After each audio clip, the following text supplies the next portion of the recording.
വീണ്ടും വോട്ടർ പട്ടികയിലെ ക്രമക്കേടുമായി ബന്ധപ്പെട്ട് രാഹുൽ ഗാന്ധി രംഗത്ത് വന്നിട്ടുണ്ട്. ഇപ്പോൾ കുറച്ച് പ്രാധാന്യമുള്ളത് ബീഹാർ തെരഞ്ഞെടുപ്പുമായി ബന്ധപ്പെട്ട് നിൽക്കുന്ന ഒരു ഘട്ടത്തിലാണ് ഈ വെളിപ്പെടുത്തൽ. ഇത് ഇന്ത്യൻ രാഷ്ട്രീയത്തെ സ്വാധീനിക്കുമോ? ഇന്ത്യൻ രാഷ്ട്രീയം സ്വാധീനിക്കുമെന്ന് ചോദിച്ചു കഴിഞ്ഞാൽ ആ ചോദ്യം ഒരു കുഴപ്പിക്കുന്ന ചോദ്യമാണ്. കാര്യം രാഷ്ട്രീയത്തെ ബാധിക്കുന്നതല്ല, ഒരു ഭരണഘടനാ സ്ഥാപനത്തിൻ്റെ വിശ്വാസ്യതയെ ചോദ്യം ചെയ്യുന്നൊരു പ്രവൃത്തിയാണ്. നമുക്കറിയാം, ഇലക്ഷൻ കമ്മീഷൻ ഓഫ് ഇന്ത്യ എന്ന് പറയുന്നത് ഭരണഘടന അനുസൃതമായി സ്ഥാപിക്കപ്പെട്ട ഒരു ഇൻസ്റ്റിറ്റ്യൂഷനാണ്. അതിന് ചില നടപടിക്രമങ്ങളുണ്ട്. അതിൻ്റെ പ്രവർത്തനത്തിന് എല്ലാ രാഷ്ട്രീയ പാർട്ടികളും അംഗീകരിക്കുന്നതാണ് എൻ്റെ പ്രവർത്തന ശൈലി. പക്ഷേ കഴിഞ്ഞ ഒരു 4-5 വർഷമായിട്ട് രാഹുൽ ഗാന്ധിയുടെ മുൻ തലമുറക്കാർ ഈ രാജ്യത്ത് ഭരിച്ചിരുന്നപ്പോഴൊന്നും ഈ സ്ഥാപനത്തിൽ ഇത്ര വലിയ ആക്രമണം ഉണ്ടായിട്ടില്ല. രാഹുൽ ഗാന്ധി ഒരു പ്രത്യേക അജണ്ടയായിട്ട് എടുത്തിട്ടാണ് ഈ ECIയെ വല്ലാതെ ആക്രമിക്കുന്നത്. മഹാരാഷ്ട്ര കർണാടക തെരഞ്ഞെടുപ്പ് ആയിട്ട് ബന്ധപ്പെട്ട് മുമ്പൊരിക്കൽ അദ്ദേഹം ഇതേ രൂപത്തിൽ ഒരു ആരോപണം ഉന്നയിച്ചു. പക്ഷെ അതെല്ലാം പൊളിയാണെന്ന് തെളിഞ്ഞു. ഇലക്ഷൻ കമ്മീഷൻ തെളിയിച്ചു എല്ലാം പൊളിയാണെന്നുള്ളത്. ഇന്നിപ്പോൾ ബീഹാറിലെ 1ാം ഘട്ട തെരഞ്ഞെടുപ്പ് നടന്നുകൊണ്ടിരിക്കുകയാണ്. 121 മണ്ഡലങ്ങളിലേക്കുള്ള തെരഞ്ഞെടുപ്പ് നടക്കുകയാണ്. അതിന് ഏതാനും മണിക്കൂർ മുമ്പാണ് അദ്ദേഹം ഈ ഒരു ഹൈഡ്രജൻ ബോംബ് എന്ന രൂപത്തിലാണ് അവതരിപ്പിച്ചത്. അല്ല, പക്ഷേ ഇദ്ദേഹം ആദ്യം ആരോപണം ഉന്നയിച്ച കാര്യം ബീഹാറിലെ തെരഞ്ഞെടുപ്പ് പ്രചരണത്തിൽ ഉന്നയിക്കാൻ ഇദ്ദേഹവും തയ്യാറായില്ല, ഇദ്ദേഹത്തിനോടൊപ്പം നിൽക്കുന്നവരും തയ്യാറായില്ല. അതെന്തുകൊണ്ടായിരിക്കും? അല്ല, അത് തന്നെ കാരണം വെച്ചാൽ വോട്ട് ചോരി എന്നുള്ള പേരിൽ അദ്ദേഹം തേജസ്വി യാദവുമായിട്ട് ചേർന്നിട്ട് ബീഹാറിൽ യാത്ര നടത്തിയിരുന്നു. അല്ല, അതാണ് ഈ തെരഞ്ഞെടുപ്പ് കാലത്തൊക്കെ നാം കണ്ടില്ലല്ലോ. ആ തെരഞ്ഞെടുപ്പ് കാണില്ല. കാരണം വെച്ചാൽ ഇത് ഒരു എന്താ പറയുക, ഒരു പുകമറ മാത്രമാണ് എന്നുള്ളത് അദ്ദേഹത്തിന് അറിയാം. അപ്പോൾ ഈ തെരഞ്ഞെടുപ്പിന് മുമ്പാകുമ്പോഴത്തേക്ക് കുറേ വോട്ടേഴ്സിനെ സ്വാധീനിക്കാൻ കഴിയുമോ എന്നാണ് അദ്ദേഹം നോക്കുന്നത്. ഇപ്പോൾ ഇന്ന് തെരഞ്ഞെടുപ്പ് അടക്കുകയാണ്. അതിന് ഏതാനും മണിക്കൂർ മുമ്പാണ് അദ്ദേഹം ഈ ഹൈഡ്രജൻ ബോംബ് പൊട്ടിച്ചത്. പക്ഷേ അതിൽ വെടിയില്ലായിരുന്നു, കുറേ പുക മാത്രമേ ഉള്ളൂ. പക്ഷേ ആ പുക ഇന്നിപ്പോൾ പിന്നെന്താ അതിൻ്റെ അസ്വാഭാവികതകളും തെറ്റുമൊക്കെ വിവിധ മീഡിയകൾ വെളിക്കൊണ്ടുവന്നിട്ടുണ്ട്.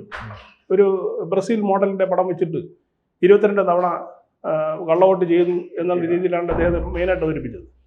പക്ഷേ അതിൽ കാണിച്ചിരിക്കുന്ന 22 വോട്ടർമാരുടെ പേരുകളും മറ്റു വിവരങ്ങളും ഇന്നിപ്പോൾ മീഡിയാസ് പുറത്തു വന്നിട്ടുണ്ട്. അതിൻ്റെ സോനിപ്പത്തിലെ പൂനം, അതുപോലെ തന്നെ പിങ്കി മുതൽ ആളുകൾ അവർ നേരിട്ട് കണ്ട് സംസാരിച്ചു. അവർ വോട്ട് ചെയ്തവരാണ്, അവരുടെ കയ്യിൽ ID കാർഡുണ്ട്, അവർ തന്നെ ഫോട്ടോ വെച്ച ID കാർഡാണ്, അവർ വോട്ടർ കാർഡ് അതായിരുന്നു. പക്ഷേ ഇദ്ദേഹം അവതരിപ്പിച്ചാൽ എങ്ങനെ ഈ ബ്രസീൽ മോഡൽ വന്നു എന്നുള്ളതാണ് സംശയകരം. അത് മാനിപ്പുലേറ്റ് ആണോ എന്നും ആക്ഷേപങ്ങൾ പല ഭാഗത്തുനിന്ന് വരുന്നുണ്ട്. മാത്രമല്ല 22 സ്ഥലങ്ങളിൽ, ബീഹാറിൻ്റെ പല സ്ഥലങ്ങളിൽ പോയി ഒരു വ്യക്തി എങ്ങനെ വോട്ട് ചെയ്യാൻ കഴിയും? ഹരിയാനയിൽ. അപ്പോൾ അങ്ങനെയുള്ള ഈ ഈ അസ്വാഭാവികതകൾ ഇദ്ദേഹത്തിൻ്റെ ആരോപണത്തിന് പിന്നിൽ ഉണ്ട് എന്നുള്ളതാണ് വാസ്തവം. അതുകൊണ്ടാണ് ഇദ്ദേഹം നിയമപരമായ നടപടിക്ക് അല്ലെങ്കിൽ ഒരു പരാതിയുമായിട്ട് ഇലക്ഷൻ കമ്മീഷന് മുന്നിൽ അല്ല, നാം അങ്ങനെ പറയുമ്പോഴും ചേട്ടാ സൂചിപ്പിച്ചതുപോലെ തന്നെ ജനങ്ങളെ തെറ്റിദ്ധരിപ്പിക്കാൻ കഴിയുന്നുണ്ടല്ലോ. ഇങ്ങനെ എന്തോ ഒരു പുകമറ സൃഷ്ടിക്കാൻ അദ്ദേഹത്തിന് കഴിയുന്നുണ്ടല്ലോ. അത് ജനാധിപത്യത്തെ ബാധിക്കുമോ? അല്ല, ഈ പുകമറ സൃഷ്ടിക്കാതെ എല്ലാ രാഷ്ട്രീയ പാർട്ടികളും ചെയ്യുന്ന ഒരു തന്ത്രമാണ്. കാര്യം ജനങ്ങളെ, പ്രത്യേകിച്ചും ബീഹാർ പോലുള്ള സ്ഥലങ്ങൾ, ഇപ്പോൾ തിരഞ്ഞെടുപ്പ് നടന്നത് അവിടെയാണല്ലോ. ബീഹാർ പോലുള്ള സ്ഥലങ്ങളിലെ ജനങ്ങളെ തിരിച്ചറിയുമെങ്കിൽ എളുപ്പമാണ്. കാര്യം അവർക്ക് കൂടുതൽ കാര്യങ്ങളെക്കുറിച്ച് അറിയില്ല. ഇപ്പോൾ ഇന്നലെ തന്നെ ഇദ്ദേഹം ഉന്നയിച്ച ഒരു പൂനം എന്ന് പറയുന്ന വോട്ടർ, ആ പൂനം എന്ന് പറയുന്ന വോട്ടറിൻ്റെ മീഡിയാസ് കണ്ടുപിടിച്ചിട്ട് ആ കുട്ടിയുടെ അച്ഛനോട് ചോദിച്ചപ്പോൾ അവർ ഇതിനെക്കുറിച്ച് ഒരു ധാരണയില്ല, ഇതിനെ സംബോധനത്തിൽ അറിയില്ല. അപ്പോൾ അത്തരത്തിൽ ഇൻഫോംഡ് അല്ലാത്ത ഒരു വലിയൊരു സമൂഹം ഇന്ത്യയിലുണ്ട്. ആ സമൂഹത്തെ തെറ്റിദ്ധരിപ്പിക്കുക എന്നുള്ളതാണ് ഇദ്ദേഹത്തിൻ്റെ പ്രധാനപ്പെട്ട ഒരു ദൗത്യം. ഇത് ബീഹാർ തെരഞ്ഞെടുപ്പിനെ ബാധിക്കുമോ അല്ലെങ്കിൽ ഇന്ത്യൻ രാഷ്ട്രീയത്തെ ബാധിക്കുമോ എന്നുള്ളത് ഇദ്ദേഹത്തിൻ്റെ മുൻ വെളിപ്പെടുത്തുന്ന നമുക്ക് മനസ്സിലാവും. ഒരു പ്രതിഫലനം ഉണ്ടാക്കാൻ പോകുന്നില്ല എന്നുള്ളതാണ് നമുക്ക് അതിന് കാണാൻ കഴിയുന്ന ഒരു പ്രധാനപ്പെട്ട ഒരു വസ്തുത എന്ന് പറയുന്നത്. പക്ഷേ ഇത് വേറൊരു കാര്യത്തിന് അദ്ദേഹം ഉപയോഗപ്പെടുത്തുന്നുണ്ട്. വിദേശ രാജ്യങ്ങളിൽ ഇന്ത്യയുടെ ഇലക്ഷൻ സിസ്റ്റം എന്ന് പറയുന്നത് വളരെ മോശമാണ് എന്ന് കാണിക്കാൻ അദ്ദേഹം ശ്രമിക്കും. അദ്ദേഹത്തിൻ്റെ പ്രധാനപ്പെട്ട അജണ്ട ഞാൻ മനസ്സിലാക്കുന്നത് അതായിരിക്കാം. അല്ല, അദ്ദേഹം ഇതിനെക്കുറിച്ച് പല രാജ്യങ്ങളിലും പോയി പരാമർശങ്ങൾ നടത്തിയിട്ടുണ്ടല്ലോ, അവിടെ തട്ടിപ്പും വെട്ടിപ്പുമാണെന്ന രീതിയിൽ. അതെ, വിദേശങ്ങളിൽ പോയി പ്രധാനമായിട്ട് ചെയ്യുന്നതാണ്. ഇപ്പോൾ രാഹുൽ ഗാന്ധിയുടെ ഒരു എക്കോ സിസ്റ്റം വിദേശ രാജ്യങ്ങളിലുണ്ട്, പ്രത്യേകിച്ച് അമേരിക്ക കേന്ദ്രീകരിച്ച്. അത് നാട്ടുപാട്ടാണ്. ആ ഇക്കോ സിസ്റ്റത്തിന് എന്താ പറയുക, ഒരു വളമിട്ട് കൊടുക്കുക എന്നുള്ളതാണ് അദ്ദേഹം ഇതിൽ കൂടി ചെയ്യുന്നത്.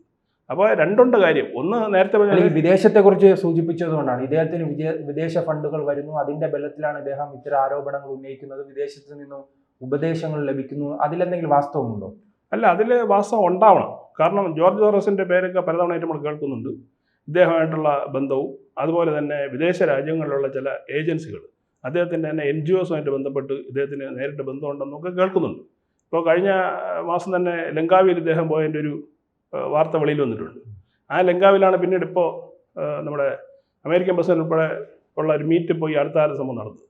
അപ്പോൾ ഇദ്ദേഹത്തിൻ്റെ വിദേശ ബന്ധങ്ങൾ ആരെയും അറിയിക്കാനാണല്ലോ പോകുന്നതല്ല. കോൺഗ്രസ് പാർട്ടിക്ക് അറിയില്ല, അദ്ദേഹത്തിൻ്റെ കുടുംബത്തിന് അറിയില്ല, വേറെ ആർക്കും അറിയില്ല ഇദ്ദേഹം എവിടേക്കാണ് പോകുന്നത്, എന്താണ് അദ്ദേഹത്തിൻ്റെ ഈ ജേണി പർപ്പസ് എന്ന് ഒരാൾക്കും അറിയുന്നില്ല. അപ്പോൾ അങ്ങനെയുള്ള ഈ യാത്ര, ദുരൂഹമായ യാത്രകളിൽ സ്വാഭാവികമായിട്ട് ഇത്തരം ആളുകളുമായിട്ട് ഇദ്ദേഹത്തിന് ബന്ധം ഉണ്ടാകുന്ന ആരും സംശയിച്ച് നമുക്ക് കുറ്റം പറയാൻ പറ്റില്ല. അപ്പോൾ വിദേശത്ത് ഇന്ത്യയെ താറടിച്ച് കാണിക്കുക എന്നുള്ളതാണ് ഇതിൻ്റെ ഒരു ലക്ഷ്യം. രണ്ട്, നേരത്തെ സൂചിപ്പിച്ചതുപോലെ അൺഇൻഫോംഡുള്ള വോട്ടേഴ്സിനെ തെറ്റിദ്ധരിപ്പിക്കുന്നത്, അതിൽ കൂടി കുറച്ച് വോട്ട് സമാഹരിക്കാൻ കഴിയുമെന്നാണ് അദ്ദേഹം നോക്കുന്നത്. അത് ബീഹാർ തെരഞ്ഞെടുപ്പിൽ എന്തെങ്കിലും ഗുണം ചെയ്യുമോ ഇത്തരം ആരോപണം? ഞാൻ മനസ്സിലാക്കുന്ന ഒരു റിഫ്ലക്ഷൻ ഉണ്ടാക്കില്ല എന്നാണ് ഞാൻ മനസ്സിലാക്കുന്നത്. കാരണം ബീഹാറിൽ നമ്മൾ ഒരു 10 വർഷം മുമ്പ് പറയുന്ന ബീഹാറിലെ ഇപ്പോൾ ബീഹാറിലെ ജനങ്ങളൊക്കെ കുറേ പൊളിറ്റിക്കലി എഡ്യൂക്കേറ്റഡാണ്. അല്ലാതെ വിദ്യാഭ്യാസം അവർക്ക് കുറവായിരിക്കാം, പക്ഷെ അവരിപ്പോൾ പൊളിറ്റിക്കലി എഡ്യൂക്കേറ്റഡാണ്. ആ പൊളിറ്റിക്കലി എഡ്യൂക്കേറ്റഡുള്ള ജനതയെ ഇനി തെറ്റിദ്ധരിപ്പിക്കാൻ കഴിയും എന്ന് എനിക്ക് തോന്നുന്നില്ല. കാരണം ഈ വോട്ട് ചോരിയായിട്ട് ബന്ധപ്പെട്ട് ഇദ്ദേഹം നടത്തിയ യാത്രകളെല്ലാം തന്നെ അവസാനം രണ്ടു കൂട്ടരും ഒരുമിച്ച് പോയിട്ട് അവസാനം ഇദ്ദേഹം പിന്നെ തിരിഞ്ഞു നോക്കാതായില്ലേ ബീഹാറിൽ. അല്ല, അദ്ദേഹം ഇപ്പോൾ യുവാക്കളെ ലക്ഷ്യമിട്ടാണ് ഈ പ്രസ്താവനകൾ മുഴുവൻ. ഇന്നലെ സൂചിപ്പിച്ചിരുന്നു ജെൻസിയെ കുറിച്ച്. അതെ, കലാപത്തിന് ആഹ്വാനം നൽകുകയാണ്. രാജ്യത്തൊരു കലാപം ഉണ്ടാക്കാനാണ് ഇദ്ദേഹം ശ്രമിക്കുന്നത്. അത് രാജ്യത്തിൻ്റെ പാർലമെന്റിന്റെ നേതാവാണ് ഇദ്ദേഹം, ഒരു ഉത്തരവാദിത്തപ്പെട്ട രാഷ്ട്രീയ പാർട്ടിയുടെ നേതാവാണ്, പ്രതിപക്ഷ നേതാവാണ്. അപ്പോൾ അദ്ദേഹം ഒരിക്കലും ഇത്തരത്തിലൊരു കലാപത്തിന് ആഹ്വാനം കൊടുക്കാൻ പാടില്ല. ഇതിനൊക്കെ ഇറസ്പോൺസിബിൾ ആയിട്ടുള്ള സ്റ്റേറ്റ്മെന്റ്സ് മാത്രമേ പറയാൻ പറ്റുള്ളൂ. പക്ഷെ അത് കേട്ടൊന്നും മാറുന്നവരല്ല ഇന്ത്യയിൽ ഇപ്പോഴത്തെ ജെൻസി എന്നുള്ളതാണ് വാസ്തവം. കാരണം അവർക്ക് വേണ്ട തൊഴിലാണ്, അവർക്ക് വിദ്യാഭ്യാസം തൊഴിലാണ് ആവശ്യം.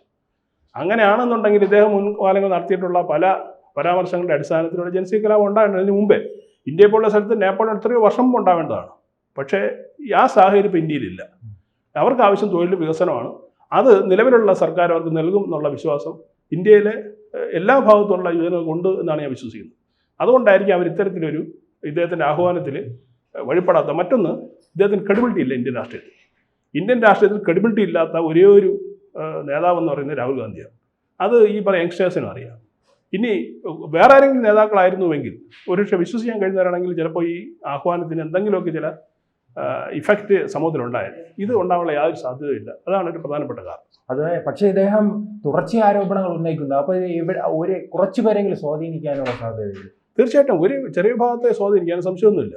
അതിപ്പോൾ ഏത് നമുക്ക് തള്ളിക്കളയാൻ കഴിയില്ല ഒരിക്കലും. ഇതിന്റെ തുടക്കം മുതൽ ഇദ്ദേഹം ഇങ്ങനെ ആരോപണങ്ങൾ ഉന്നയിക്കുമ്പോൾ അദ്ദേഹം തള്ളിക്കളയുന്നത് തെറ്റായ ഒരു രീതിയല്ലേ?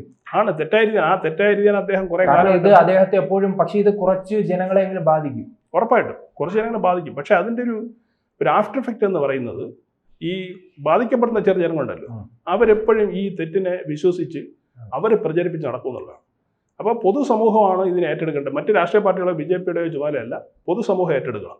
ഇത്തരത്തിലുള്ള ഈ പറഞ്ഞ പോലെ എന്താ പറയുക, ഈ കലാപത്തിനും അതുപോലെ തന്നെ രാജ്യത്തെ മറ്റു സ്ഥലങ്ങളിൽ മോശപ്പെട്ട് കാണിക്കാൻ ഉദ്ദേശിക്കുന്ന ആളുകളെയൊക്കെ നമ്മൾ പൊളിച്ചു കാണിക്കേണ്ട നമ്മുടെയും കൂടി ഉത്തരവാദിത്തമാണ്, പൗരൻ്റെയും കൂടി ഉത്തരവാദിത്തമാണ്.